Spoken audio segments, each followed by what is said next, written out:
નમસ્કાર મિત્રો, ગુજરાતના વિવિધ ગામડાઓમાં ઉપસ્થિત લોકલ ગ્રુપના સર્વે ગ્રુપ લીડરશ્રીઓ, ખેડૂત મિત્રો, આત્મા પ્રોજેક્ટ અને ગુજરાત પ્રાકૃતિક કૃષિ વિકાસ બોર્ડના જિલ્લા કક્ષાના અને તાલુકા કક્ષાના સર્વે અધિકારી મિત્રો, આજનો વિષય જે રીતે ઉદ્ઘોષકે વાત કરી કે ભાઈ નેચરલ ફાર્મિંગ સર્ટિફિકેશન સિસ્ટમ, એમાં ગ્રુપની રચના અને એમાં શું કાળજી લેવાની છે એ બાબતનો આજનો મુખ્ય વિષય છે. એટલે આપણને સહજ પ્રશ્ન એ થાય કે સર્ટિફિકેશન શા માટે જરૂરી છે. તો સર્ટિફિકેશન માટે આપણે જો જોઈએ તો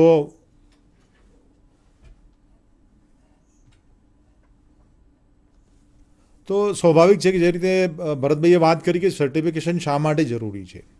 આપણે આપણા ખેતર ઉપર જે નેચરલ ફાર્મિંગના સિદ્ધાંતો જે છે એ મુજબ આપણે ખેતી કરીએ છીએ અને આપણે ઉત્પાદન કરીએ છીએ. એટલે આપણી આજુબાજુ જે રહેતા આપણા સગાવાળા, ઓળખીતા પારખીતા અથવા ગામના કોઈ નાગરિકો હોય તો એ ખાતરીબદ્ધ એમને ભરોસો છે માટે આપણી પાસેથી ખરીદી કરવામાં ખચકાશે નહીં. પરંતુ જ્યારે કોઈ તાલુકા કક્ષાએ, જિલ્લા કક્ષાએ અથવા બીજા રાજ્યની અંદર જ્યારે આપણે આપણી પ્રોડક્ટ વેચવાનો પ્રશ્ન ઉપસ્થિત થશે અથવા બજાર ભાવ વધારે મેળવવો હોય તો આખી બજાર વ્યવસ્થા ઊભી કરવી હશે, તો જ્યારે રિમોટ પ્લેસ ઉપર જ્યારે ગ્રાહક બેઠો છે તો એ શેના આધારે આપણા ઉપર ભરોસો મૂકી શકશે. તો સર્ટિફિકેશન એટલા માટે જરૂરી છે કે આપણે જે અત્યાર સુધી અથક મહેનત કરીને જે નેચરલ ફાર્મિંગ અપનાવી છે એની ખેત પેદાશો, ફળ અને શાકભાજી જો બજારમાં મૂકવા હશે તો સર્ટિફિકેશનનો મુખ્ય આશય બજાર વ્યવસ્થા ઊભી કરવાના એક પાયાના સિદ્ધાંત તરીકે આપણને કામ કરે છે. એટલે આ રીતે પ્રાકૃતિક સર્ટિફિકેશન એ સૌથી અગત્યની બાબત છે. હવે સર્ટિફિકેશન એ શું છે? તો સર્ટિફિકેશન એ બાબત એવી છે કે જ્યારે આપણે આપણા ખેતર ઉપર જે કામગીરી કરી રહ્યા છે અને નેચરલ ફાર્મિંગના જે પાયાના જે 5 સિદ્ધાંતો છે એ સિદ્ધાંતો મુજબ આપણે ખેતી કાર્ય કરીએ છીએ અને એનો આધાર શું? તો એના માટેની જે ડોક્યુમેન્ટેશનની જે પ્રોસેસ છે એ આપણે ચાહે કે આપણે ફાર્મ ડાયરી બનાવીએ, આપણો પ્રોડક્શન પ્લાન બનાવીએ, આપણે પિયર ઇન્સ્પેક્શન કરીએ, આપણું અરજી ફોર્મ છે, આપણું રેટિંગ છે, તો આ બધી જે કામગીરી આપણે ખેતર ઉપર કરી રહ્યા છીએ અથવા ગ્રુપમાં એક ગ્રુપ તરીકે આપણે જે કામગીરી કરી રહ્યા છીએ તો એના એક વેરિફિકેશન માટેની એ જે કામગીરી છે એને સર્ટિફિકેશન કહેવાય છે. એટલે સર્ટિફિકેશન એ સૌથી અગત્યનો મુદ્દો છે. હવે આપણને સહજ સવાલ એ થાય કે ભાઈ સર્ટિફિકેશન કોણ કરી શકે? તો સર્ટિફિકેશન માટે અલગ અલગ પદ્ધતિઓ છે, આપણે પછી જોઈશું. પરંતુ સર્ટિફિકેશન માટે એક રિજિયોનલ કાઉન્સિલ એવી એક ઓડિટિંગ એજન્સી હોય છે. એ ઓડિટિંગ એજન્સી તરીકે ગોપકાને ગઈ સાલ ભારત સરકારશ્રીના કૃષિ અને ખેડૂત કલ્યાણ વિભાગે માન્યતા આપેલી છે અને આપણા કૃષિ વિભાગના national centre on organic and natural farming જે ગાઝિયાબાદ છે એ ગાઝિયાબાદ દ્વારા આવી લગભગ 250 જેટલી આખા સમગ્ર દેશની અંદર ઓડિટિંગ એજન્સીઓ નક્કી કરવામાં આવેલી છે. એટલે સર્ટિફિકેશનની જે કામગીરી છે એ આ પ્રકારની ગોપકા જેવી અલગ અલગ એજન્સીઓ કામગીરી કરે છે. અને આપણા રાજ્યની જો વાત કરીએ તો લગભગ 9 જેટલી એજન્સીઓ આપણે ત્યાં અત્યારે રાજ્યની અંદર કાર્યરત છે. નેક્સ્ટ. હવે આપણને એમ થાય કે ભાઈ સર્ટિફિકેશનના અલગ અલગ પ્રકાર છે. તો ખાસ કરીને આપણે જો વાત કરીએ કે થર્ડ પાર્ટી સર્ટિફિકેશન એટલે ખેડૂત અથવા ખેડૂત ગ્રુપ હોય એ સિવાયની અથવા એમની સાથે સંકળાયેલ સિવાયની થર્ડ પાર્ટી જે છે એ આપણા સર્ટિફિકેશન અથવા આપણો જે ઉત્પાદન કાર્યક્રમ છે એનું સર્ટિફિકેશન કરે તો એને થર્ડ પાર્ટી સર્ટિફિકેશન કહેવાય છે. અને ખાસ કરીને national programme on organic production certification એટલે જે ભારત સરકારનું જે વાણિજ્ય મંત્રાલય છે એ વાણિજ્ય મંત્રાલય આખો આ પ્રોગ્રામ ચલાવે છે. એટલે આ પ્રોગ્રામનો મુખ્ય આશય આપણા સ્થાનિક બજારમાં વેચાણ માટેની છે અને એ જ રીતે આપણે જ્યારે વિશ્વની અંદર એક્સપોર્ટ કરવું હોય ઓર્ગેનિક પ્રોડ્યુસ તો એના માટે એનપીઓપીના સર્ટિફિકેશનની ખાસ જરૂર છે. એટલે આપણું જે એનપીઓપીનું જે સર્ટિફિકેશન છે એ લગભગ 29 કન્ટ્રીઝની અંદર વેલિડ છે. એટલે આપણા યુરોપિયન યુનિયન છે, ઓસ્ટ્રેલિયા છે, એ અલગ અલગ દેશો જે છે એ દેશો અને આપણું જે એનપીઓપીનું જે સર્ટિફિકેશનની ગાઈડલાઇન છે એ બંને વચ્ચે મ્યુચ્યુઅલ રેકગ્નિશન છે. એટલે આપણે જે સર્ટિફિકેશન જે છે એ જ સર્ટિફિકેશનની પદ્ધતિ એ લોકો માન્ય રાખે છે. એટલે એ થર્ડ પાર્ટી સર્ટિફિકેશનની જે સિસ્ટમ છે એ 2002ની અંદર આપણે અમલમાં મૂકેલી છે.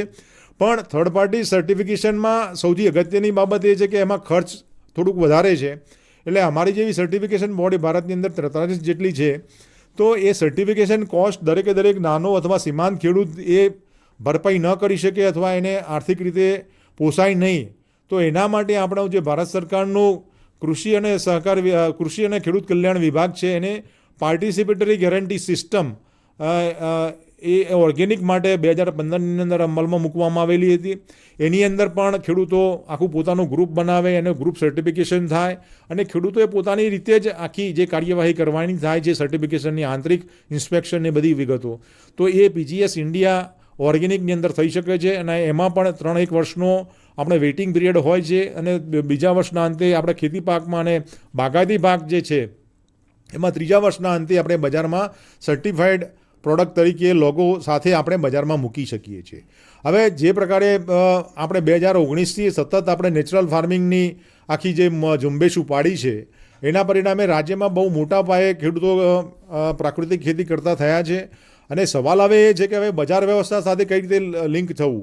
તો આપણી જે પાર્ટિસિપેટરી ગેરંટી સિસ્ટમ જે છે એના માટે જ આપણે નેચરલ ફાર્મિંગની પણ ગઈ સાલ ઓગસ્ટ 2025ની અંદર NCONFએ જે મેં વાત કરી એ પ્રમાણે આખી PGS India natural farming certification system આખી અમલમાં મૂકી છે. એટલે આ રીતે આજે આ સર્ટિફિકેશન સિસ્ટમ છે નેચરલ ફાર્મિંગની આખી અલાયદી યોજના છે. નેક્સ્ટ, હવે આપણને એમ થાય કે ભાઈ આપણે બજારમાં આપણી પ્રોડ્યુસ મૂકવી છે બજારમાં, તો અલગ અલગ કાયદા છે. એટલે આ કાયદાઓ શું ગવર્ન કરે છે કે આપણે જે ખેડૂત મિત્રો છીએ કે આપણે જે નેચરલ ફાર્મિંગની જે પ્રોડ્યુસ છે એ પ્રોડ્યુસ તો આપણે આપણા નિયર બાય બજારમાં યોગ્ય રીતે યોગ્ય ગુણવત્તાવાળું મૂકીએ છીએ. અને આપણે ગામડા કક્ષાએ જ્યારે આપણે વેચાણ કરવાનું થતું હોય ફ્રૂટ્સ છે કે શાકભાજી છે ત્યાર સુધી કોઈ ઇસ્યુ નથી. પરંતુ એને દૂરના માર્કેટમાં મૂકવું છે તો સર્ટિફિકેશન સિસ્ટમ અથવા એને પેક કરીએ છીએ તો ચોક્કસ એના કાયદા લાગે છે. એટલે નેચરલ ફાર્મિંગ સર્ટિફિકેશન સિસ્ટમ એ આખી નવી ગાઈડલાઇન અમલમાં આવી છે. અને આપ સૌ જાણો છો કે 2017ની અંદર ફૂડ સેફ્ટી અને સ્ટાન્ડર્ડ ઓથોરિટી ઓફ ઇન્ડિયાનો આખો નવો કાયદો છે. એટલે ખાદ્ય ચીજ વસ્તુઓ છે એ બધા માટે FSSAIના કાયદો લાગુ પડેલો છે. એટલે એમાં લેબલિંગ આપણે કયા પ્રકારે કરવું જોઈએ, એના પર કઈ વિગતો આપણે જાહેર કરવું પડે, એનું ઉત્પાદક કોણ છે, એનો ટ્રેડર કોણ છે, અને આપણો જે લેબલ ક્લેમ કરીએ છીએ લેબલ ક્લેમની તમામ બાબતોનું આ કાયદા હેઠળ એનું અમલીકરણ થાય છે. અને એ જ રીતે સૌથી કન્ઝ્યુમર છે આપણો જે ગ્રાહક છે, કારણ કે ગ્રાહક છે એ અલ્ટિમેટલી એ પૈસા ખર્ચીને એ વસ્તુ ખરીદે છે અથવા ગુડ્સ ખરીદે છે. એટલે ગ્રાહક સુરક્ષાધારો છે એ પણ આ ખેત ઉત્પાદનો માટે સીધો લાગુ પડે છે.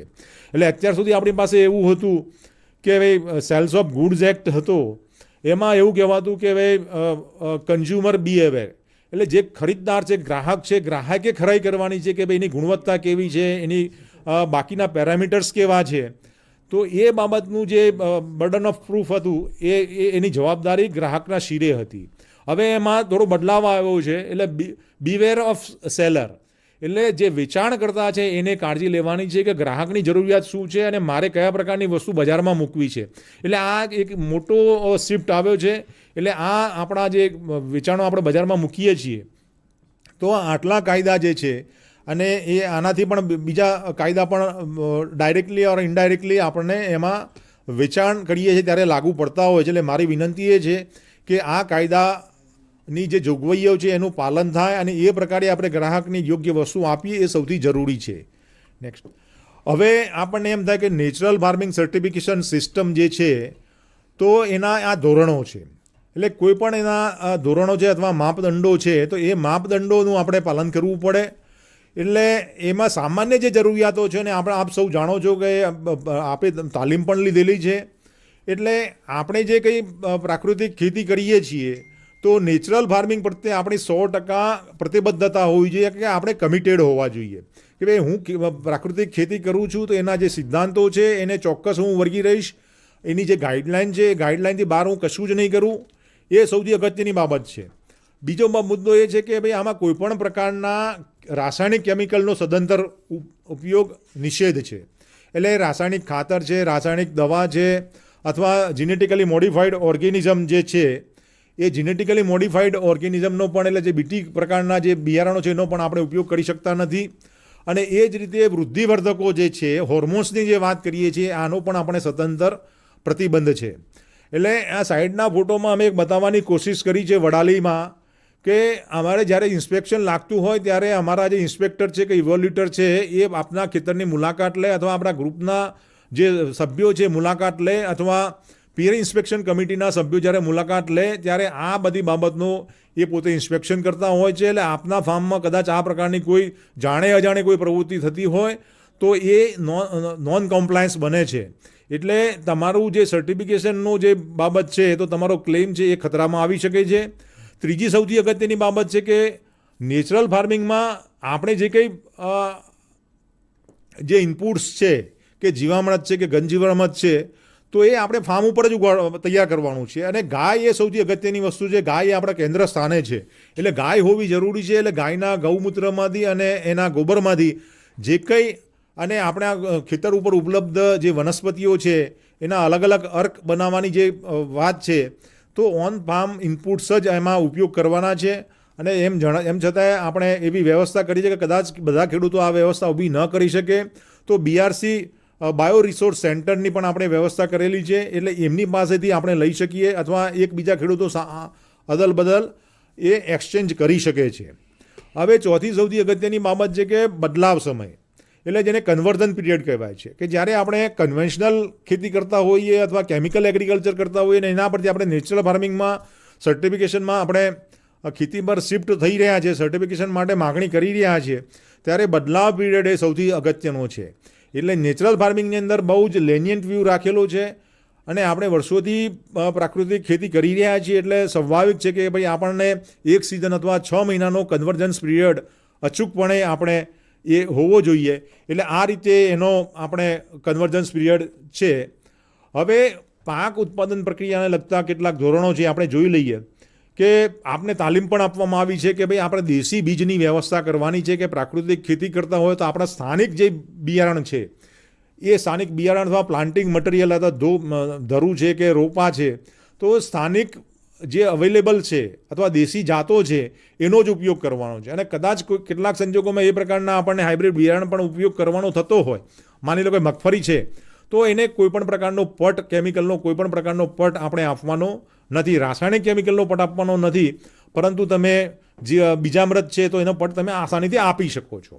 બીજી જે રીતે વાત છે કે સૌથી અગત્યનું જે સ્ટાન્ડર્ડ છે એ પ્લાન્ટ ન્યુટ્રિશન એટલે પાક પોષણ વ્યવસ્થામાં આપણા જે ઘન જીવામૃત છે, લીલો પડવાશ છે, આ બધી જે વ્યવસ્થા આપણે ગોઠવેલી છે તો એ આપણને જે માર્ગદર્શન આપવામાં આવ્યું છે અથવા આપણી બુક્સમાં જે લખવામાં આવ્યું છે અથવા આપણને જે ગાઈડલાઇન ઇસ્યુ કરવામાં આવી છે તો એ પ્રકારે જ આપણે પાક પોષણ વ્યવસ્થા અમલમાં મૂકવાની છે.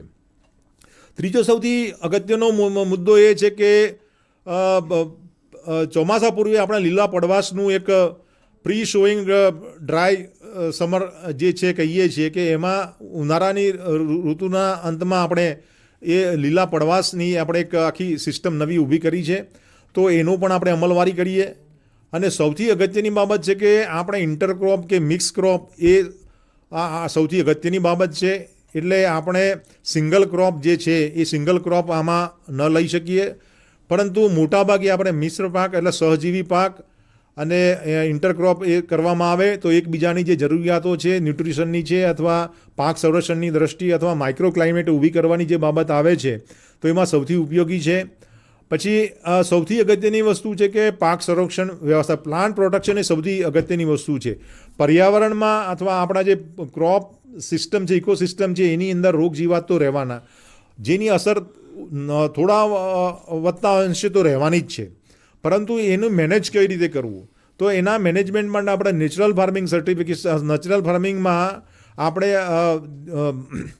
અલગ અલગ પ્લાન્ટ બેઝ અથવા કાવ યુરિન બેઝ અથવા કાવ ડંગ બેઝ કન્કક્શન છે કે જે અલગ અલગ જે નિમાસ્ત્ર છે કે બ્રહ્માસ્ત્ર છે કે અલગ અલગ પ્રકારના જે પ્લાન્ટ બેઝડ પ્રોડક્ટ આપણે ખેતર ઉપર બનાવીએ છીએ એનો જ ઉપયોગ કરવાનો છે. એટલે આ રીતે પ્લાન્ટ પ્રોટેક્શન માટે પણ આપણે કાળજી લેવાની છે. હવે સૌથી અગત્યની વાત એ છે કે પ્રદૂષણ નિયંત્રણ એટલે બફર ઝોન કહેવામાં આવે છે. એટલે સામાન્ય રીતે આપ ખેતી કરો છો એટલે આપના મનમાં આ બધી વસ્તુથી આપ વાકેફ છો કે આપણે એક ખેડૂત માની કે પોતાના ફાર્મ ઉપર અથવા પોતાના એક ખેતરમાં ખેતી કરે છે, જ્યારે બાજુના ખેડૂત છે એ કેમિકલ ખેતી કરે છે અથવા કન્વેન્શનલ ખેતી કરે છે. તો આ પ્રકારના સંજોગોમાં આપણે કેટલીક કાળજી લેવી પડે અને બફર ઝોન મેન્ટેન કરવો પડે. એટલે અમે તમને જે પહેલી જો પિક્ચર છે એમાં બતાવવાની કોશિશ કરી છે કે તમે પારા પણ બાંધી શકો, એટલે ઉપરના ખેતરમાંની પાણીનો બહાવ આવતો હોય તો આપણા ખેતરની અંદર પાણી, કેમિકલવાળું પાણી આપણા ખેતરની અંદર એન્ટર ન થાય. એ જ રીતે તમે ફિલ્ડ ચેનલ પણ બનાવી શકીએ છીએ. અને જીવંત વાડ જે છે એ પણ એ બફર ઝોન તરીકે કામગીરી કરે છે. એટલે ખરેખર નેચરલ ફાર્મિંગની અંદર જીવંત વાડ એ સૌથી અગત્યનું પરિબળ છે. અને એ જ રીતે આપણું જે માઇક્રો ક્લાઇમેટ ક્રિએટ કરવાનું છે અથવા ઇકોસિસ્ટમ, આપણી જે NFCSની ઇકોસિસ્ટમ ફાર્મ લેવલે, માઇક્રો લેવલે જે ઊભી કરવાની છે, એમાં જીવંત વાડનો બહુ જ મોટો ફાળો રહેલો છે. એટલે આ બફર ઝોન મેન્ટેન કરવા માટે અલગ અલગ 4 થી 5 પ્રકારના જે તબક્કાઓ છે એનો આપણે ઉપયોગ કરી શકીએ. અને આ પૈકીનો એક પણ ના હોય તો આપણું જ્યારે ફાર્મની સાઇઝ 2 એકર કે 3 એકર અથવા એનાથી વધારે હોય તો બોર્ડરની તમારી 5 થી 6 લાઇન જે છે એ 5 થી 6 લાઇનમાં તમે ઘાસચારો પણ ઉગાડી શકો, અથવા તો તમે જે કંઈ નોર્મલ ક્રોપ, મિક્સ ક્રોપ કે મિશ્ર ઇન્ટરક્રોપ કરેલો છે એની એ બોર્ડરનો જે ક્રોપ છે તમારે અલગથી હાર્વેસ્ટ કરીને કન્વેન્શનલ તરીકે તમે વેચાણ કરી શકો છો. એટલે આ જે છે એ સ્ટાન્ડર્ડ જે છે પાક ઉત્પાદનના સ્પેસિફિક સ્ટાન્ડર્ડ છે. અને આ જે સ્ટાન્ડર્ડ છે એ તમારા પીયર ઇન્સ્પેક્શનમાં પણ આવશે. નેક્સ્ટ. હવે મૂળ મુદ્દાની વાત એ છે કે ભાઈ આપણે ખેડૂત ગ્રુપ બનાવવું છે, કયા પ્રકારે બનાવવું છે. એટલે સૌથી અગત્યની વસ્તુ એ છે કે આપણે ગ્રુપ જ્યારે બનાવતા હોઈએ એટલે યુનિટી ઓફ માઇન્ડ, બધા જ જે પ્રાકૃતિક ખેતી કરતા ખેડૂતો છે એમનું એક સમૂહ બને, સાથે બેસવું પડે. એટલે સૌથી અગત્યની વસ્તુ એ છે કે ભાઈ આપણે ક્લેરિટી સાથે ગ્રુપ સાથે ચર્ચા કરવી પડે કે ભાઈ આપણે નેચરલ ફાર્મિંગ કરવી છે, આપણે 50 હેક્ટરની અંદર કરવી છે કે 100 હેક્ટરની અંદર કરવી છે આપણા 2 થી 3 ગામની અંદર, તો આપણે કઈ રીતે આગળ વધીશું. તો આખો એનો પ્રોડક્શન પ્લાન એ આપણે ચર્ચા કરવો પડે. નેચરલ ફાર્મિંગ શું છે, એની હકારાત્મક પાસા શું છે, એમાં નેચરલ ફાર્મિંગના સર્ટિફિકેશન અથવા આપણા જે સિદ્ધાંતો છે એનું પાલન કરવાનું છે, આપણને કઈ મુશ્કેલીઓ ઊભી થશે અને એના સમાધાન શું છે. તો આ બધી બાબતોનો સાથે બેસીને જો અભ્યાસ કરવામાં આવે તો એ રીતે આપણે જો ગ્રુપ બનાવીએ. અને મેં જે રીતે વાત કરી કે ભાઈ યુનિટી ઓફ માઇન્ડ, કે જે નેચરલ ફાર્મિંગ જે હું સમજું છું એ જ એક્સ વ્યક્તિ સમજવી જોઈએ, એ જ વાય વ્યક્તિ સમજવી જોઈએ, જે પાલન હું કરું છું એ જ પાલન બી વ્યક્તિ કરવી જોઈએ, સી વ્યક્તિ કરે. દરેકે આ રીતે જો કામ કરે તો એ પ્રકારના ગ્રુપ આપણે બનાવવા પડે. એટલે ખેડૂત ગ્રુપ એ સૌથી અગત્યનું છે. એટલે જે રીતે કોઈ બિઝનેસમેન પોતાનો પ્લાન બનાવતો હોય એ રીતે નેચરલ ગ્રોવર ગ્રુપ્સનો પણ એ પોતાનો એક પ્લાન તૈયાર કરવો પડે. એટલે આ જે ગ્રુપ બનાવવાનું છે એ સાયન્ટિફિક મેથડ ઉપર આપણે કરીએ. ખેડૂત મિત્રોએ કરેલું જ હશે. એટલે ગ્રુપ લીડર જે છે, હવે સામાન્ય રીતે અમે જે જોયું છે તો આપણે જે ગ્રુપ લીડરની પસંદગી શેના આધારે કરીએ છીએ, તો ગ્રુપ લીડરની પસંદગી એને આ જે નેચરલ ફાર્મિંગના સિદ્ધાંતો છે, નેચરલ ફાર્મિંગ સર્ટિફિકેશન સિસ્ટમ જે છે એથી વાકેફ હોવો જોઈએ, પોતે લીડ લઈ શકતો હોવો જોઈએ. ગ્રુપ જે છે એ ગ્રુપ એને સ્વીકારવું જોઈએ. એટલે પોતે સ્થાનિક કક્ષાએ લીડ લેવો જોઈએ. પરંતુ એવું ન બનવું જોઈએ કે ગ્રુપ લીડર છે ને પોતાને જ ખબર ના હોય કે ભાઈ આ ગ્રુપનો હું ગ્રુપ લીડર છું, અથવા સભ્યોને પણ ખબર હોવી જોઈએ. એટલે કહેવાનો મતલબ એ છે કે જ્યારે આપણે ગ્રુપ બનાવતા હોઈએ એટલે સાયન્ટિફિક મેથડથી આપણે ગ્રુપ બનાવવાની પૂરેપૂરો પ્રયત્ન કરવો જોઈએ. અને જો સાથે બેસીને જો ચર્ચા કરીશું તો આપણું જે હોમોજીનિયસ ગ્રુપ છે તો આપણે નેચરલ ફાર્મિંગ જે છે એ યોગ્ય રીતે એનો વ્યાપ વધારી શકીશું. અને એ જે છે તો સર્ટિફિકેશન સુધી અને બજાર વ્યવસ્થા સુધી જઈ શકશું. કારણ કે મેઇન જો એક આપણી ફરિયાદ રહેલી છે કે સાહેબ અમે નેચરલ ફાર્મિંગ કરીએ છીએ, અમે ઉત્પાદન પણ કરીએ છીએ, પણ બજાર ભાવ નથી. બજાર ભાવ શેના માટે નથી? કારણ કે આપણે એનો બજાર વ્યવસ્થા ગોઠવી નથી. બજારમાં જ્યારે જવું હશે ત્યારે જે મેં રીતે વાત કરી કે ભાઈ સર્ટિફિકેશન સૌથી જરૂરી છે. સર્ટિફિકેશન જ્યારે જરૂરી હોય ત્યારે એના સ્ટાન્ડર્ડ આપણે ફોલો કરવા પડે. સ્ટાન્ડર્ડ ફોલો કરતા હોઈએ તો કોઈક જગ્યાએ એનું ડોક્યુમેન્ટેશન થવું જોઈએ. તો એ આખી સમગ્ર બાબત એ રીતે આવે છે. હવે જે સર્ટિફિકેશનની બાબતની વાત કરું છું તો આમાં સૌથી અગત્યનું જે મેં વાત કરી કે ભાઈ ડોક્યુમેન્ટ બેઝ આખી એ સિસ્ટમ છે. હવે અરજી તો તમારા ગ્રુપે અમારા જેવી જે રિજનલ કાઉન્સિલ છે એને કરવાની થશે, તો માત્ર એક અરજી કરવાની થાય છે. પરંતુ એ પહેલાં જે રીતે મેં વાત કરી કે ભાઈ કમિટમેન્ટ ટુ નેચરલ ફાર્મિંગ, એટલે આપણે કમિટેડ છીએ નેચરલ ફાર્મિંગના સિદ્ધાંતોમાંથી કોઈપણ પ્રકારે આપણે ડેવિએટ નથી થતા. એના જે સ્ટાન્ડર્ડ છે એમાં પ્રતિબંધિત વસ્તુનો કોઈ પણ ઉપયોગ નથી કરતા. તો એ માટે આપણે પ્રતિજ્ઞાપત્રક એટલે ફાર્મર પ્લેસ આપણે એક સાઇન કરવું પડે. એટલે ગ્રુપમાં જેટલા બી સભ્યો હશે, કે તમારા અત્યારે 125ના ગ્રુપ પણ છે, 15ના ગ્રુપ છે, 5ના પણ ગ્રુપ છે, તો દરેક વ્યક્તિએ જ્યારે પહેલી આપણી મિટિંગ થાય ત્યારે અચૂકપણે દરેક ખેડૂતે આ ફાર્મર પ્લેસ ગ્રુપની સામે અથવા ગ્રુપના લીડરની સામે વાંચવો પડે અને પછી એના ઉપર સાઇન કરવાની હોય છે. એટલે સૌથી અગત્યની વસ્તુ ફાર્મર પ્લેસ છે કે ભાઈ હું આ પ્રતિજ્ઞા લઉં છું, આ ધોરણોનું હું પાલન કરીશ, એ સૌથી અગત્યની બાબત છે. એ જ રીતે તમારી ફાર્મ ડાયરી, આપણું જેટલા બી ખેતર છે, માની લો કે આખું ફાર્મ જે છે એ નેચરલ ફાર્મિંગમાં હોય, તો દરેક ખેતરનો અથવા સર્વે નંબર અથવા ખસરા નંબર જે કહીએ છીએ એ વાઇઝ આપણી ફાર્મ ડાયરી, કે આપણે કયું બિયારણ વાપર્યું, કયા ઓપરેશન ક્યારે કર્યા, ક્યારે આપણે જીવામૃત આપ્યું, ઘનજીવામૃત આપ્યું, અથવા આપણે પ્લાન્ટ પ્રોટેક્શન માટેની શું કાળજી લીધી, તો એ દરેક વસ્તુ આપણી ફાર્મ ડાયરીમાં નોંધ થવી જોઈએ. એટલે બહારથી જ્યારે કોઈ પણ વ્યક્તિ એક્સટર્નલ એજન્સી આવે, કોઈ વેપારી આવે અથવા કોઈ કંપની આવે આપણા ગ્રુપ પાસે, તો આ જે બધા ડોક્યુમેન્ટ છે સૌથી અગત્યના છે. ચોથી સૌથી અગત્યની બાબત છે કે રેટિંગ પરફોર્મા જે છે આપણે ફરજિયાતપણે રેટિંગ કરવાનું છે, એટલે સ્ક્રીનિંગ. એટલે આપણે જે રીતે વાત કરી કે નેચરલ ફાર્મિંગની અંદર જે કન્વર્ઝન પીરિયડ છે માત્ર 6 મહિનાનો છે. હવે એ 6 મહિનામાં એટલે સ્ક્રીનિંગ કરવાનું છે. એટલે 30 જેટલા ક્રાઇટેરિયા આપણી ગાઈડલાઇનની અંદર નક્કી કરવામાં આવેલા છે. તો એ 30 ક્રાઇટેરિયામાં આપણે ક્યાં બંધ બેસતા આવીએ છીએ, કે આપણે કેટલા માર્ક્સ મેળવીએ છીએ, તો એ પ્રકારે આપણું એનું કરવાનું છે. એ અલગ જે 30 ધોરણો છે એ આખી ગાઈડલાઇનમાં આપેલા છે. તો એ ફરજિયાતપણે દરેક ખેડૂત 125 ખેડૂત છે, તો 125 ખેડૂતના એ પોતાની જાતે અથવા એ ગ્રુપની સાથે બેસીને રેટિંગ કરવાનું છે, નક્કી કરવાનું છે કે ભાઈ 50% કરતાં વધારે માર્ક્સ મેળવતા કેટલા ખેડૂતો છે, તો એટલા ખેડૂતોને કન્વર્ઝન પીરિયડ વેવ થઈ શકે.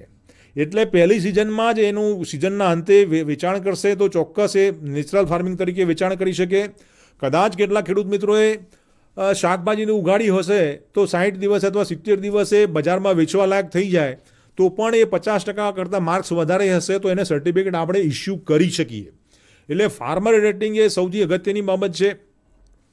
હવે 5મો મુદ્દો સૌથી અગત્યનો છે કે પિયર ઇન્સ્પેક્શન. પિયર ઇન્સ્પેક્શન જે છે એટલે તમારે આ મિટિંગમાં નક્કી કરવું પડે કે પિયર ઇન્સ્પેક્શન કમિટી પણ બનાવવાની થશે. 125 ખેડૂતો છે તો તમારી પિયર ઇન્સ્પેક્શન કમિટી 5 થી 6 વ્યક્તિઓ ખેડૂતોની બનવી જોઈએ. એમાં તમે બીજા તમારા લોકલ ગ્રુપ લીડરને પણ સામેલ કરી શકો. તમારા આત્માના જે CRP છે, કૃષિ સખી છે, કે આત્માના જે ફિલ્ડ તાલુકા કક્ષાના અથવા જે અધિકારીઓ છે એ લોકોને પણ તમે પિયર રિવ્યુઅર તરીકે તમે સામેલ કરી શકો. પણ પિયર ઇન્સ્પેક્શન જે છે એ પિયર ઇન્સ્પેક્શન આખું તમારે એનું શિડ્યુલ આપવું પડે કે ભાઈ 125 ખેડૂતો છે તો દરેક ખેડૂતનું ઇન્સ્પેક્શન ક્યારે આવશે, કઈ વ્યક્તિ કરવા આવવાની છે, એ તમારા ફાર્મ પર આવીને નિરીક્ષણ કરશે કે ભાઈ આ ધોરણો જે છે કે ભાઈ બફર ઝોન મેન્ટેન કર્યો છે કે નથી કર્યો, બિયારણ કયા પ્રકારનું યુઝ કર્યું છે, પ્લાન્ટ પ્રોટેક્શન માટેની કયા પ્રકારે વ્યવસ્થા કરેલી છે, પ્લાન્ટ ન્યુટ્રિશન માટે શું વ્યવસ્થા કરી છે. એટલે જે આપણા પ્રાકૃતિક કૃષિના આયામો કઈ રીતે આપણે કાર્યાન્વિત કરી રહ્યા છીએ એ બધાના ઓબ્ઝર્વેશન કરશે. અને એ ઓબ્ઝર્વેશનની સાથે કદાચ આપણે કંઈ ભૂલચૂક નાની મોટી કરી હોય તો એ બાબતે ઓડિટ મેમો આપે, તો એની આપણે પૂર્તતા કરવી પડે. માની લો કે તમારો બફર ઝોન નથી બનાવ્યો તો બફર ઝોન આપણે તૈયાર કરવો પડે. એટલે પિયર ઇન્સ્પેક્શનનો જે આ પરફોર્મન્સ જે સાઈડમાં બતાવ્યો છે એ દરેક ગ્રુપ પાસે દરેક ખેડૂતનો ઉપલબ્ધ હોવો જોઈએ. છઠ્ઠી સૌથી અગત્યની બાબત છે કે તાલીમ રજિસ્ટર. આપણે તાલીમો કરીએ છીએ, પણ જ્યાં સુધી નેચરલ ફાર્મિંગ સર્ટિફિકેશન લાગે વળગે છે ત્યાં સુધી તમારી તાલીમના જે છે વિષયો પણ નક્કી કરવા પડે કે ભાઈ આ દિવસે આટલા વાગે આપણે આ ટ્રેનિંગ રાખી છે, એમાં રિસોર્સ પર્સન કોણ આવશે, વ્યાખ્યાતા કોણ છે, કયા વિષય પર આપશે, આ બધા મુદ્દાઓ તાલીમ રજિસ્ટર પર માં ફરજિયાત લખેલા હોવા જોઈએ. તાલીમમાં કેટલા આપણા ગ્રુપના સભ્યો હતા, કેટલા ગેરહાજર રહ્યા હતા, એ બધી સઘળી વિગતો આ તાલીમ રજિસ્ટર એ તમારું બતાવવું જોઈએ. હવે એ જ રીતે ખેડૂત જૂથની જે બેઠક છે એ બેઠક પણ રજિસ્ટર એનું હોવું જોઈએ. એટલે દરેક સિઝન ખરીફ છે, રવિ છે અથવા ઉનાળુ જે છે, હવે ઉનાળુમાં જે પ્રકારે ગ્રુપ પૈકીના જેટલા બી ખેડૂત મિત્રો કરવા માગતા હોય એને તમે સમાવેશ કરી શકો.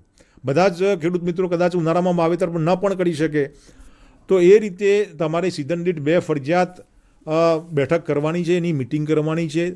તો જે પ્રકારે આપણું જે સહકારી મંડળીમાં આપણે જે રીતે એજન્ડા ઇસ્યુ કરીએ છીએ અથવા સરકારી સિસ્ટમમાં આપણે ઓફિસમાં પણ જે બેઠકના એજન્ડા ઇસ્યુ કરતા હોઈએ છીએ, એ પ્રકારે એજન્ડા ઇસ્યુ કરવા પડે, ચર્ચાના મુદ્દા લેવા પડે, એમાં આપણે શું નિર્ણયો કર્યા છે, એ બધી જ બાબતો બેઠક રજિસ્ટરમાં આપણે નોંધવાની છે. પછી 8મી સૌથી અગત્યની બાબત છે કે નેચરલ ફાર્મિંગ સર્ટિફિકેશન સિસ્ટમની ગાઈડલાઇનની બુક્સ આપણી પાસે હોવી જોઈએ. અમે અહીંયાથી દરેક જિલ્લા કક્ષાએ અમે સોફ્ટ કોપીમાં અમે આપને આપેલી છે, કચેરીઓમાં હશે, અને એમ છતાં અમે તાલીમમાં આપીએ છીએ. તો 3,000 જેટલી બુક્સનું વિતરણનું અમારું આયોજન છે. લગભગ 1300 જેટલી બુક્સનું વિતરણ થઈ ચૂક્યું છે. એટલે આ રીતે તમારી પાસે જે નેચરલ ફાર્મિંગ સર્ટિફિકેશન સિસ્ટમની જે ગાઈડલાઇન છે તમારા મોબાઈલની અંદર પણ હોવી જોઈએ. જ્યારે કોઈ પણ વ્યક્તિ તમારી પાસે આવે તો ગ્રુપે આ બધી જ બાબતો, આ જે બધા 8 ડોક્યુમેન્ટ જે છે એની ફિઝિકલ કોપી ગ્રુપ પાસે હોવી જોઈએ. એટલે આટલી સ્પષ્ટતા સાથે જો આપણે કામ કરીશું તો ચોક્કસ આ જે એવિડન્સ બેઝડ જે સર્ટિફિકેશન છે એ આપણે કરી શકીશું. એટલે સૌથી અગત્યનો મુદ્દો શું છે કે જ્યારે કોઈ એક્સટર્નલ એજન્સી, કોઈ કંપની, આજે આપણી પાસે ઘણા કંપનીઓ આવે છે કે સાહેબ અમારે નેચરલ ફાર્મિંગની પ્રોડ્યુસ જોઈએ છે, ઓર્ગેનિક ફાર્મિંગની પ્રોડ્યુસ જોઈએ છે, તો એ વ્યક્તિ કંઈ અમારા શબ્દો ઉપર કે આપના દાવા ઉપર એક ભરોસો નહીં કરે, પરંતુ ત્યાં આવીને જોશે, તમારા ખેતરની મુલાકાત લેશે, તમારી પાસે આ બધા ડોક્યુમેન્ટ છે કે કેમ, એ સૌથી અગત્યનું છે. એટલે પ્રતિજ્ઞાપત્ર પર જ્યાં સહીઓ આવે છે એ ખેડૂતની પોતાની સહી હોવી જોઈએ. અમે ઘણી વખત જોયું છે કે પ્રતિજ્ઞાપત્રમાં સહી અલગ હોય, ફાર્મ ડાયરીમાં સહી અલગ હોય, બેઠક રજિસ્ટરમાં સહી અલગ હોય. તો આ પ્રકારની જે મિસ્ચીફ ન થાય એ આપણે જોવાનું છે. અને બાય હાર્ટ આપણે આ કામ કરવાનું છે, પૂરા દિલથી અને પૂરા ખંતથી કરવાનું છે. નેક્સ્ટ. હવે આ જ રીતે જે છે કે આખી જે વાત કરી, તો આ આખી જે સર્ટિફિકેશનની પ્રોસેસ છે કઈ રીતે ચાલશે, તો ઓછામાં ઓછા 5 ખેડૂત મિત્રો હોય તો આપણું એનું એક ગ્રુપ બની શકે. હવે આ જે મેં જે વાત કરી કે ભાઈ સેલ્ફ ડિક્લેરેશન જે છે કે આપણે પ્રતિજ્ઞા લેવાની છે, અને આપણી સેલ્ફ સર્ટિફિકેશન સિસ્ટમ જે છે એ સૌથી અગત્યની છે. તમારે રેટિંગ એટલે 30 જેટલા માનકો છે એના પ્રમાણે તમારું રેટિંગ થશે કે તમે 95 ઉપર માર્ક મેળવી રહ્યા છો, 80 અથવા 80થી 95 વચ્ચેના માર્ક્સ મેળવો છો, અથવા 50થી 80ની વચ્ચેના માર્ક્સ મેળવો છો. તો એના પરથી નક્કી થઈ શકે કે આપણા જે નેચરલ ફાર્મિંગ કરતા ખેડૂત મિત્રો છે એ કેટલી હદ સુધીની કાળજી લે છે, અથવા પોતે પ્રામાણિકપણે આ ધોરણો અપનાવે છે કે નથી અપનાવતા, શું વ્યવસ્થા ફાર્મ ઉપર કરી છે, એ આના ઉપરથી નક્કી થશે. એટલે ઓછામાં ઓછા 5 ખેડૂત મિત્રો હોય તો એનું એક ગ્રુપ બની શકે. અમારી વિનંતી એવી છે કે જ્યારે ગ્રુપ બનાવો તો મિનિમમ 10 ખેડૂતોનું તમે ગ્રુપ બનાવજો. કારણ કે ઘણી વખત એવું બનશે કે over A period of time તમારી સિઝન દરમિયાન પણ કેટલાક એવા મિત્રો હશે કે જે નિયમોનું પાલન નહીં કરતા હોય, તો તમારે ગ્રુપમાંથી દૂર કરવાના થશે. તો 5 ખેડૂત હશે તો 4 ખેડૂત થશે તો ગ્રુપની જે લીગલ આઈડેન્ટિટી છે કે ગ્રુપ તરીકેની આખી જે અસ્તિત્વ છે ગુમાવશે. એટલે અમારી વિનંતી એ છે કે ઓછામાં ઓછા 10 ખેડૂતનું આપણે જો ગ્રુપ બનાવીએ તો વધારે અનુકૂળ રહેશે. હવે ગ્રુપ લીડરનું સિલેક્શનની આપણે વાત થઈ ગઈ કે ભાઈ ગ્રુપ લીડર એ આખા પ્રાકૃતિકના સિદ્ધાંતો જાણતો હોવો જોઈએ, સર્ટિફિકેશનની ગાઈડલાઇન જાણતો હોવો જોઈએ, અને ગ્રુપ લીડરની પસંદગી એ સર્વસંમતિથી કરવાની છે. એટલે એવું ન બનવું જોઈએ કે ભાઈ આપણે એક્સેલ શીટ બનાવી છે અને એક્સેલ શીટમાં પહેલા નંબર ક્રમ ઉપર જે છે એને અપલોડ કર્યો એટલે ફર્સ્ટ જે વ્યક્તિ છે ગ્રુપ લીડર બની જાય. ગ્રુપ લીડરને ખુદને ખબર ના હોય કે ભાઈ હું ગ્રુપ લીડર તરીકે છું, સભ્યોને ખબર ના હોય કે કે ભાઈ આપણો આ ગ્રુપ લીડર છે, એટલે આ પ્રકારની મહેરબાની કરીને નેગ્લિજન્સ ન થાય એક એની કાળજી લેશો. પછી જે મેં રીતે વાત કરી કે જે પહેલી મિટિંગ છે તો તમારે દરેકે દરેક ખેડૂતે એનો પ્લેઝ પ્રતિજ્ઞા લેવાની છે. હવે સૌથી અગત્યની વસ્તુ છે કે આપણે આટલી બધી વાતચીત કર્યા પછી આપણે ફાર્મ ઉપર આપણું વાવેતર શરૂ કરીએ. ખરીફમાં આપણું વાવેતર મેની 15મી અથવા 20મીથી અમુક ખેડૂત મિત્રોએ ચાલુ કરેલું હશે. તો આ જે વાવેતરની પ્રોસેસ છે લગભગ જૂનની 15મી અથવા 20મીની આસપાસ પૂર્ણ કરેલ હશે. તો જે હવે પિયર એપ્રેઝલ છે એ પિયર એપ્રેઝલ આપણે કમિટી બનાવવી પડે. કમિટીમાં લોકલ ડેઝિગ્નેટેડ ઓથોરિટીના જે મેં રીતે વાત કરી કે CRP છે, TM છે, AM છે, BTM છે, ટેકનિકલ સપોર્ટ એજન્સી છે, આ બધા જ મિત્રો આમના સભ્ય બની શકે. પણ શરત એટલી છે કે એમને સ્ટાન્ડર્ડનો ખ્યાલ હોવો જોઈએ અને એ યોગ્ય રીતે સુપરવિઝન કરી શકતા હોવો જોઈએ. કોઈપણ પ્રકારના બાયસ વગર અથવા પ્રેજ્યુડાઇઝ માઇન્ડ વગર પોતાના ઓબ્ઝર્વેશન નોંધી શકતા હોવા જોઈએ. એટલે આ રીતે પિયર એપ્રેઝલ કમિટી બને અને પિયર એપ્રેઝલ જે છે એ વાવેતર કર્યાના 15 દિવસ પછી અને હાર્વેસ્ટિંગ કરવાનું હોય અથવા પાકની લણણી કરવાની હોય એના 15 દિવસ પહેલાં આ બે વચ્ચેના સમયગાળામાં તમારે પૂર્ણ કરવાનું છે, એની અચૂક કરવાનું છે. અને પિયર એપ્રેઝલ માટે જે સર્ટિફિકેશનની ગાઈડલાઇન છે, સર્ટિફિકેશનની ગાઈડલાઇનના એનેક્સર 7 પાના નંબર 23થી 29 પર આખો એનો પરફોર્મ આપેલો છે. એટલે એમાં જે આપણા જે વાત કરી જે એના ધોરણો છે, સામાન્ય સિદ્ધાંતો છે અને ક્રોપ સ્પેસિફિક જે ક્રાઇટેરિયા છે એ બધા માટે આપણે ધોરણો નક્કી કરેલા છે. જો એનું પાલન ન થતું હોય તો કેટલાક ધોરણો એવા છે કે જેને માઇનોર એને ગણીએ છીએ કે ભાઈ માઇનોર નોન કોમ્પ્લાયન્સ ગણતા હોઈએ છીએ અને મેજર નોન કન્ફર્મિટીઝ ગણતા હોઈએ છીએ. તો સૌથી અગત્યની બાબત એ છે કે જો તમે બીજનો યોગ્ય ઉપયોગ નથી કર્યો, પાક પોષણ વ્યવસ્થામાં ઘન જીવામૃતનો ઉપયોગ નથી કરતા અને પ્રોહિબિટેડ મટીરિયલ તમે અથવા પ્રતિબંધિત મટીરિયલ તમે યુઝ કરો છો, એ જ રીતે પાક સંરક્ષણમાં પણ આપણા જે અસ્ત્ર છે એ અસ્ત્ર સિવાયની બાકીની વસ્તુઓનો જાણે અજાણે ઉપયોગ કરો છો તો એ મેજર નોન કન્ફર્મિટીઝ બનશે. અને મેજર નોન કન્ફર્મિટી એક વખત તમારા પિયર ઇન્સ્પેક્શન રિપોર્ટમાં આવી ગયું એટલે તમે સર્ટિફિકેટ મેળવવાની પાત્રતા ધરાવતા નથી. સર્ટિફિકેટ તમારી જે કમિટી છે લોકલ ગ્રુપ એ નિર્ણય કરશે કે ભાઈ આ તમને મળવાપાત્ર સર્ટિફિકેટ મળવાપાત્ર નથી. ટ્રેનિંગ અને મિટિંગની વાત કરી કે ફરજિયાત વર્ષની અંદર એક તાલીમ હોય છે. તાલીમનો તો કોઈ મોટો ઇસ્યુ નથી કારણ કે આપણે સમયાંતરે એકાદ મહિનામાં અથવા 2 મહિના અથવા 3 મહિને ચોક્કસ અચૂક આપણી એક તાલીમ થતી જ હોય છે અને કોઈને કોઈ પ્રોગ્રામ આપણો થતો હોય છે. એટલે નેચરલ ફાર્મિંગના જે સિદ્ધાંતો છે એના બાબતની તાલીમ આપવા માટે હવે મને લાગે છે કે હવે વિશેષ કંઈ બાકી વસ્તુ નથી. પરંતુ આપણે રિફ્રેશર ટ્રેનિંગ વર્ષની અંદર એક ફરજિયાતપણે કરવી પડે. પણ મિટિંગ જે છે એ મિટિંગ દરેક સિઝનની અંદર 2 મિટિંગ ફરજિયાતપણે આપણે અચૂક કરવી પડે. એનો એજન્ડા ઇસ્યુ કરવો પડે, એના નિર્ણયો રેકોર્ડ કરવા પડે. એટલે આ રીતે આપણે મિટિંગ રજિસ્ટરમાં એની એન્ટ્રી કરવી પડે. પછી આટલી કાર્યવાહી થાય પછી જે છે LG છે, લોકલ ગ્રુપ છે એ RC સાથે જોડાઈ શકે. તો શું આપણે આ જે ડેટા જે છે ડેટા કલેક્શન જે કર્યો છે, આપણું જે ખેડૂતનો ખેતર છે એનો સર્વે નંબર છે, એના જીઓ કોઓર્ડિનેટ્સ છે અને આપણા જે પશુઓ છે એની વિગત આપણે એકત્રિત કરવાની છે. તો શું આપણા ડેટામાં કોઈ વિવાદ તો નથી ને? ડેટા છે સાચા છે એની ખરાઈ કરવી પડે. કારણ કે ખાસ કરીને જે જીઓ કોઓર્ડિનેટ્સ છે એ જીઓ કોઓર્ડિનેટ્સ લેવા માટે અમારો અનુભવ એવો રહ્યો છે કે 2300 જેટલા ગ્રુપ આપણે ઓનલાઈન કર્યા છે, પણ એની જે ગુણવત્તા છે એ ગુણવત્તા શંકાના દાયરામાં છે. કારણ કે આપણે જે માહિતી એકત્રિત કરી છે એ કદાચ મને લાગે છે કે હવે ગૂગલ શીટનો જમાનો આવ્યો છે, તો એ ગૂગલ શીટથી જો ડેટા એન્ટ્રી કરીશું તો મને લાગે છે કે આપણી કામગીરી છે એની જે વિશ્વસનીયતા છે શંકાના દાયરામાં રહેશે. આપણે રાજ્ય સરકારે જે પ્રકારે બીડું ઝડપ્યું છે અને જે પ્રકારે આપણે યોગ્ય પદ્ધતિ આપવી છે એ આપી નહીં શકીએ. એટલે મહેરબાની કરીને મારી વિનંતી છે કે જે કંઈ ડેટા આપણે કલેક્ટ કરીએ એ ગામ કક્ષાએ કરીએ, જે તે ખેતર ઉપરની ખરાઈ કરીને કરીએ, ખેડૂત પોતે યોગ્ય રીતે આપે, અને સૌથી અગત્યની બાબત એ છે કે જીઓ કોર્ડિનેટ. આ જે વસ્તુ શું છે કે આપણે દરેક ખેડૂતનો એક એકરનો વિસ્તાર લીધો છે, પરંતુ એવું નથી. આપણો જે ઠરાવ છે અને ઇવન સર્ટિફિકેશનની ગાઈડલાઇન છે કે ખેડૂતે પોતાનું આખું ફાર્મ છે એ ફાર્મ નેચરલ ફાર્મિંગમાં કન્વર્ટ કરેલું હોય તો આખા ફાર્મનું સર્ટિફિકેશન કરવાનું છે. તો એના માટે કોઈ બાદ નથી.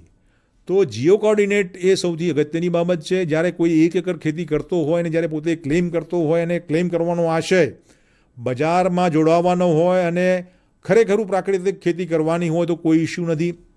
પરંતુ માત્ર કેટલાક નાના મોટા બેનિફિટ લેવા માટે જો આ પ્રકારની જો પ્રવૃત્તિ હોય તો મહેરબાની કરીને એમાંથી તમારો નિર્ણય બદલજો.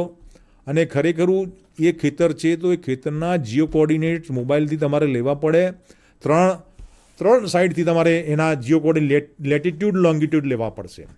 એટલે જે આપણો આત્માનો માણસ છે કે ગ્રુપ લીડર છે એ લોકોએ ફરજિયાતપણે ખેતર ઉપર જવું પડશે, 3 પોઈન્ટ લેવા પડશે, તો એ ફાર્મ આપણું રજિસ્ટર થશે. એટલે જ્યારે પણ બીજી કોઈ વ્યક્તિ આવે, જ્યારે બીજી પણ સિઝન આવે, એટલે આ એક શક્યતા રહે છે કે ઘણા ખેડૂત મિત્રો એવું કહેતા હોય કે ભાઈ અમે એક એકર અમે નક્કી કર્યું છે, તો ખેડૂત પાસે તો 5 એકર જમીન છે, તો દરેક વખતે જઈએ તો ત્યારે અલગ અલગ ખેતર બતાવે, તો એ આપણા પોતાના પક્ષે સારું ન ગણાય અને આપણી સિસ્ટમ માટે સારું નહીં ગણાય.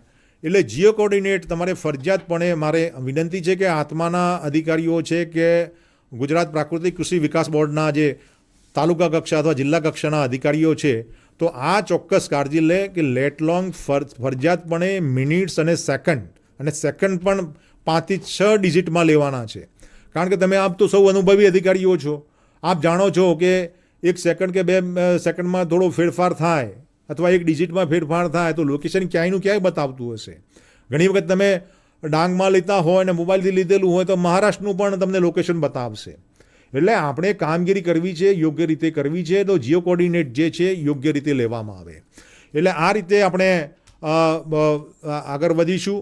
એટલે આટલું કર્યા પછી આપણે ડેટા જે છે એ સિસ્ટમમાં ચડાવવાનો છે. હવે જેવું તમે એ સિસ્ટમમાં ચડાવશો એટલે તમારું અમે એના માટે એપ્રુવલ આપીશું. એપ્રુવલ આપ્યા બાદ તમારું જે છે એ તમારું પીઆર એપ્રેઝલ થશે, જે મેં વાત કરી 15 દિવસના અંતે એ જે છે એ થશે.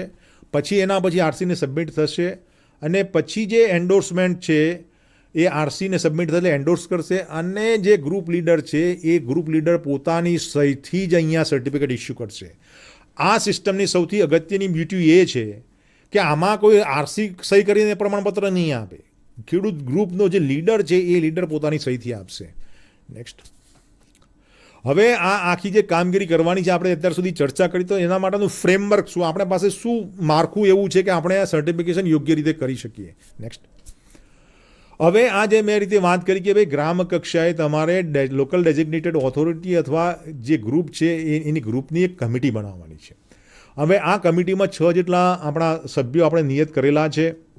એટલે આ જે સભ્યો છે એ બેસશે, આખું જે એની જે માર્ગદર્શિકા છે તો એ માર્ગદર્શિકા મુજબ આખા જ એ ગ્રુપની અંદર કામગીરી થઈ રહી છે કે નહીં તો એની ચકાસણી કરશે. જે સાધનિક કાગળોની આપણે વાત કરી એની ખરાઈ કરશે. ઇવન રેન્ડમલી સ્તર વેરિફિકેશન પણ એ કરશે. એટલે આ રીતે આ જે ગ્રુપ છે લોકલ ડેઝિગ્નેટેડ ઓથોરિટી ક્લસ્ટર કક્ષાની એની આ એક એનો રોલ છે, એની એક રિસ્પોન્સિબિલિટી બને છે.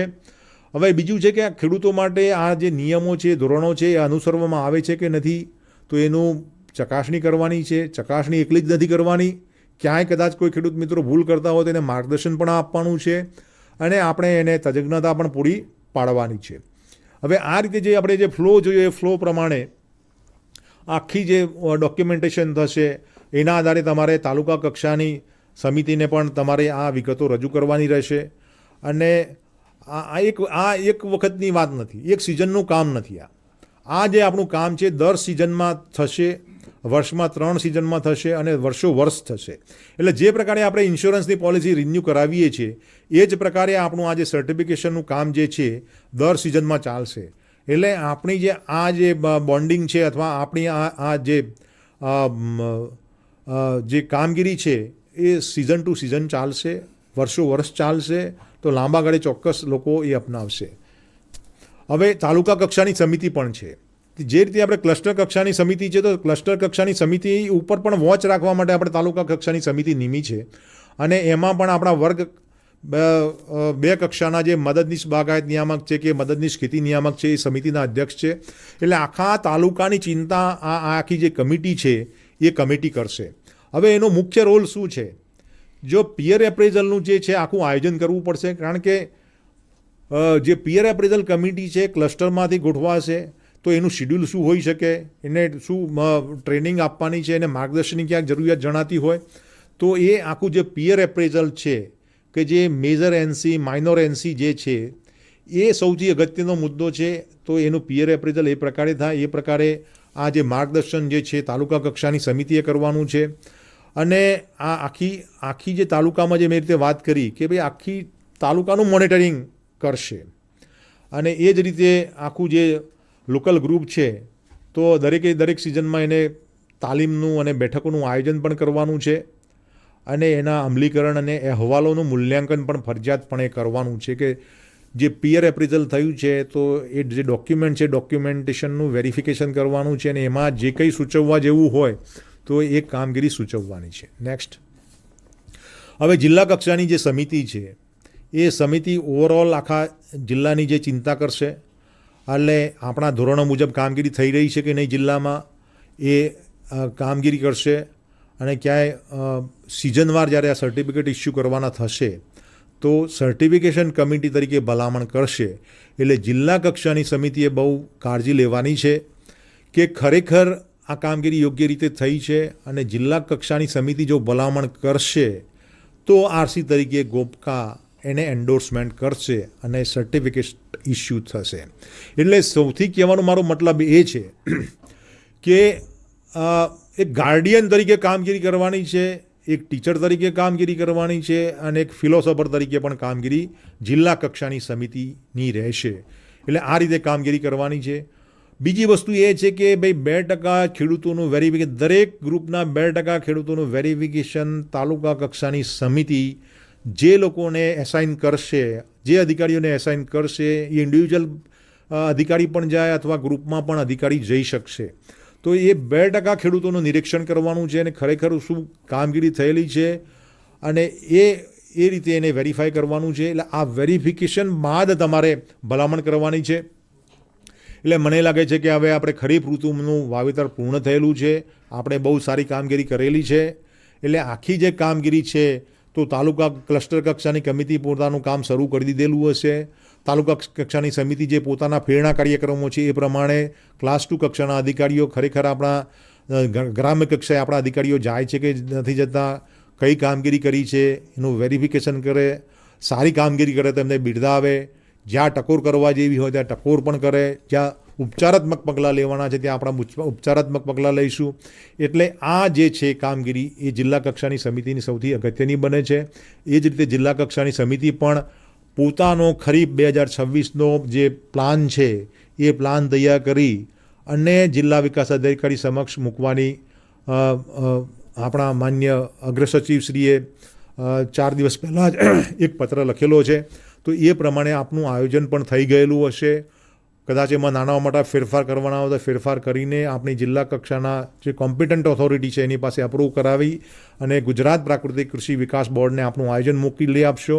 તો જેથી આપણું જે એક્શન પ્લાન છે એ એક્શન પ્લાન મુજબ આપણું કામગીરી થાય. ત્રીજી સૌથી અગત્યની બાબત એ છે કે આખી જે એવિડન્સ બેઝ સિસ્ટમ જે છે આપણા પેપર બનશે. કદાચ ક્યાંક કોઈ કમિટીએ એવો કોઈ નિર્ણય કર્યો અથવા ક્લસ્ટર કક્ષાની કોઈ કમિટી એવો નિર્ણય કર્યો કે ભાઈ એમાં વિવાદિત બાબત ઉપસ્થિત થઈ, કદાચ ભોગ બનનાર ખેડૂતને એવું લાગે કે ભાઈ મારે અપીલ કરવી છે, મારી સામે જે પગલાં લેવામાં આવ્યા છે યોગ્ય નથી, તો એના માટેની રજૂઆત કરી શકે છે, જે અપીલના સંદર્ભમાં કરી શકે છે, ફરિયાદ પણ કરી શકે છે. તો અપીલ અને જે ફરિયાદો છે એનો પણ નિકાલ જિલ્લા કક્ષાની સમિતિએ કરવાનો થાય છે. અને આ જ રીતે જે તમામ કામગીરી કરેલી છે જિલ્લા કક્ષાની એનો અહેવાલ વિભાગીય કક્ષાએ આપના સંયુક્ત ખેતી નિયામક છે અને રાજ્ય કક્ષાએ પ્રાકૃતિક કૃષિ વિકાસ બોર્ડ આને અચૂક જાય. કારણ કે આપણે જે monthly information system MS system develop કરેલી છે અને એ પ્રકારે સમયાંતરે વિભાગ કક્ષાએથી આપણા સેક્રેટરીએટ વિભાગ કક્ષાએથી પણ સૂચનાઓ અપાયેલી છે, પત્ર લખાયેલા છે, એટલે આ બાબતે કાળજી લેવામાં આવે. એટલે આ રીતે મારે વાત કરવાની હતી. સૌથી અગત્યની વાત છે કે આપણે પ્રાકૃતિક ખેતી કરીએ છીએ તો ખેતી ફીલ થવી જોઈએ. એટલે એવું છે કે ભાઈ એક લીગલ મેક્ઝિમ છે કે justice should not be done but it seems to be done.